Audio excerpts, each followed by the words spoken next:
அஸ்ஸலாமு அலைக்கும் மக்களே, நல்லா இருக்கலாம், நல்லா இருக்கணும். கடைசியாக 3ஆவது பாகம் பச்சைமணி பாசறை தோப்பு கொண்டாட்டம். அப்படியே லாஸ்ட்டாக குளித்து முடிச்சாச்சு. அப்படியே உங்களுக்கு தோப்பையும் ஒரு ரவுண்டாக சுற்றி காமிச்சிட்டேன். நல்லா சூப்பரான இடம், வந்து பாருங்கள் மக்களே, நல்லா என்ஜாய் பண்ணலாம். அப்படியே குளித்து முடிச்சு போட்டு அப்படியே அண்ணன் பன்னீரண்ணனுக்கு, நம்ம செல்வன் நாயகன், தாய் குலத்தின் செல்வன் நாயகன் பன்னீரண்ணனுக்கு பர்த்டே. அந்த பர்த்டேயும் கொண்டாடிட்டு சாப்பிடுவோமேண்டு எல்லாருக்கும் பர்த்டே கொண்டாடி விட்டு அப்படியே அண்ணன் எல்லாருக்கும் ஊட்டி விட்டார். நல்லா சாப்பிட்டோம். நானும் வாழ்த்துக்கள் எல்லா மக்களும் உறவுகளெல்லாம் வாழ்த்துக்களை சொல்லிவிட்டு, வாங்கண்ணே எல்லோரும் வாழ்த்துக்கள் சொல்லுங்கள், கேக்கு சாப்பிடுங்க. சாப்பிட்டு விட்டு அப்படியே மக்களுக்கு நெய்ச்சோறு, ரால்பேட்டை, மீன் கறியை வச்சு இலையில் பச்சைமண் பாசறை சார்பாக மக்கள் எல்லோரும் சாப்பிட்டாங்க. நல்லா ருசிச்சு டேஸ்ட்டாக எல்லாம் சாப்பிட்டு முடிச்சோன்னு கண்ணாடி எல்லாம் ரவுண்டு அடிச்சிச்சு. அதில் 2-3 பேர் அம்மாவாசை சைவத்தில் வர உட்காந்துட்டாங்க. சரி, அசைவம் உள்ள ஆள் எல்லாம் அசைஞ்சு சாப்பிட்டுச்சு. சாப்பிடுங்கம்மா, நல்லா டேஸ்ட்டாக சாப்பிட சொல்லிவிட்டு அப்படியே மனுஷரண்ணே பாறை மீன் எப்படி இருக்குது, சூப்பராக இருக்குண்டாங்க. அப்படியே சாப்பிட்டதில் சரலாக்கா அப்படியே சாஞ்சிருச்சு.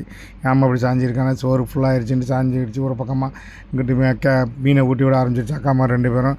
இங்கிட்டு மன்னாக்குடி மன்மதன், பார்த்த சாரதி எப்படி இருக்கேன் நினைக்கிறேன். இங்கே தங்குதர் அண்ணன் எல்லாம் உட்காந்து நல்லா என்ஜாய் பண்ணி சாப்பிட்டு கிளம்பியாச்சுமா. ஒரு வழியாக சாப்பிட்டுட்டு 4 காரு வரிசையாக பொண்ணு பின்னான்னு ஒன்று அந்த பாறை இடுக்குள்குள்ளே பார்த்து வாங்கம்மான்னு அப்படியே வண்டியை ஓட்டிகிட்டு வந்துட்டேன். வந்து எல்லாம் ஒரு வழியாக கிளம்பியாச்சு.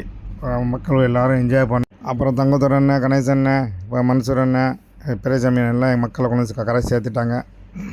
அதே காத்து வாசம் வேற, அதே மண்ணு வண்ணம் வேற, அதே வாழ்க்கை வேற, ஒன்று மட்டும்